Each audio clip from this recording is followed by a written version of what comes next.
बेटा इसको देख लेते हैं आप, चैप्टर 2 है फिजिक्स से, बल तथा गति के नियम। फिर पहली हेडिंग अगर हम बात करते हैं बल, बल किसे कहते हैं, बल क्या है, बल से आप क्या समझते हैं।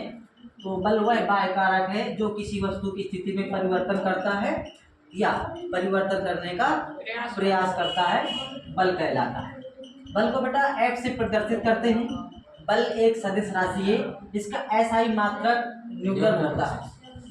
यहाँ पर हम देखते हैं बल दो प्रकार का होता है। क्या होता है? दो। बल अगर पूछता आपसे बल कितने प्रकार का होता है, बल के प्रकार बताइए, तो बल दो प्रकार का होता है। नंबर 1 संतुलित बल और नंबर 2 असंतुलित बल। अच्छा, संतुलित बल क्या होता है, तो हम इसको इस प्रकार से डिफाइन करेंगे। यदि कोई ऑब्जेक्ट है, किसी वस्तु पर, किसी पिलर पर, किसी चीज पर क्या करते हैं, हम बल लगाते हैं। यानी हम कहते हैं कि यहाँ से भी, ठीक है, दो व्यक्ति यहाँ पर इसको खींच रहे हैं इधर से, और दो व्यक्ति इधर से इसको खींच रहे हैं, यहाँ से एक रस्सी पकड़ के ऐसे।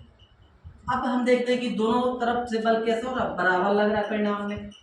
ठीक है, वस्तु पर दोनों तरफ से बल परिणाम में बराबर लग रहा है।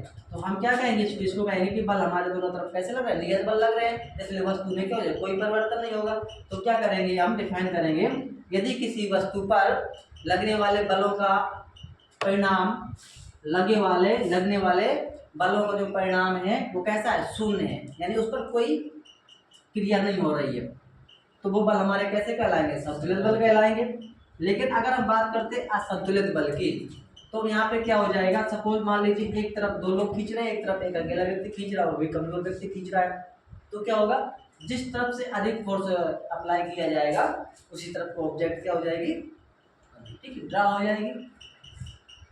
तो यहाँ पे हम बात क्या करते हैं, यदि किसी वस्तु पर लगने वाले बलों का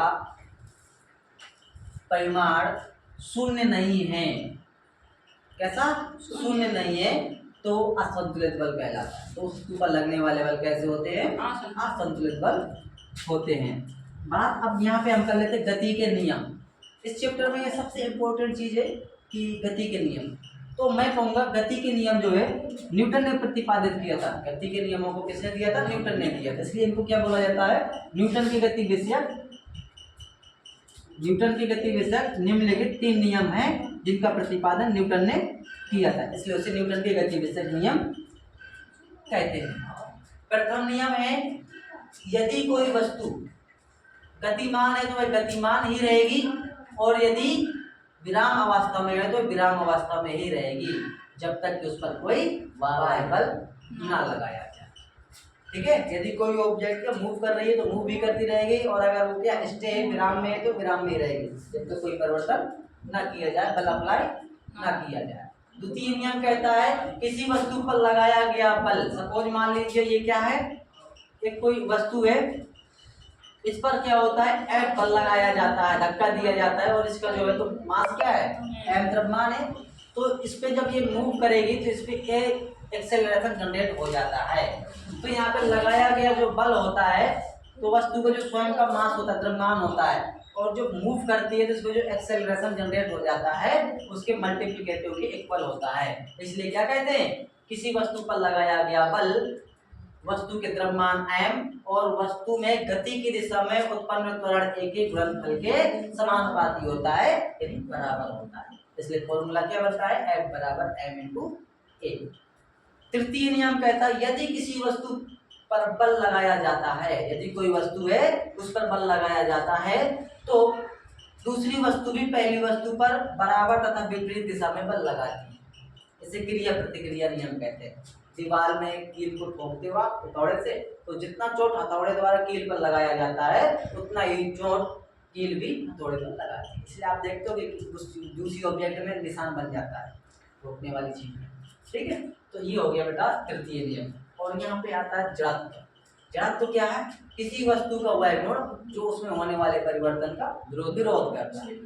ठीक है, अगर वस्तु स्थिर तो स्थिर रहेगी, गतिमान है तो गतिमान ही रहना चाहती है। ये क्यों होता है, सर जड़त्व के कारण होता है। इसके बहुत सारे एग्जाम्पल्स हैं। जैसे हम बस में जा रहे हैं, बस अगर स्टे रुकी हुई है तो हम भी बड़ा कंफर्टेबल बैठे हैं, लेकिन अचानक बस ने क्या चलना शुरू कर दिया तो हम पीछे की ओर झुक जाते हैं। क्यों, क्योंकि बस तो चल रही है, बट जड़त्व के कारण हम स्थिर रहना चाहते हैं, इसलिए हम क्या होता है उसी पोजीशन को गेन करके रखना चाहते हैं। इसलिए पीछे झुक जाती है। अगर चलती है बस तो उसके साथ हमारी पूरी बॉडी क्या कर रही है, मूव कर रही है, अचानक बस रुक जाती है तो हमारा निचला सिरा जो है जो बस के साथ अफेक्ट से वो तो स्टे हो जाएगा, रुक जाएगा, लेकिन जो ऊपर का जो हिस्सा है वो मूव कर रहा है, गति कर रहा है, ठीक है, और वो गति ही करते रहना चाहता है। यही कारण है कि जब चलती हुई बस अचानक रुकती है तो आगे को झुक जाती है। तो ये क्या है, ये जड़त्व के कुछ बेसिक उदाहरण है सामान्य जीवन या दैनिक जीवन में कुछ, ठीक है, बहुत सारे उदाहरण होते हैं, ठीक है। बस की छत पर रखा हुआ सामान, बस आगे चलती है तो सामान पीछे गिर जाता है, और अगर चलती हुई बस रुक जाती है तो सामान आगे गिर जाता है। तो ये सब क्या है, सामान्य उदाहरण जहाँ, यहाँ तक क्लियर है। चलिए।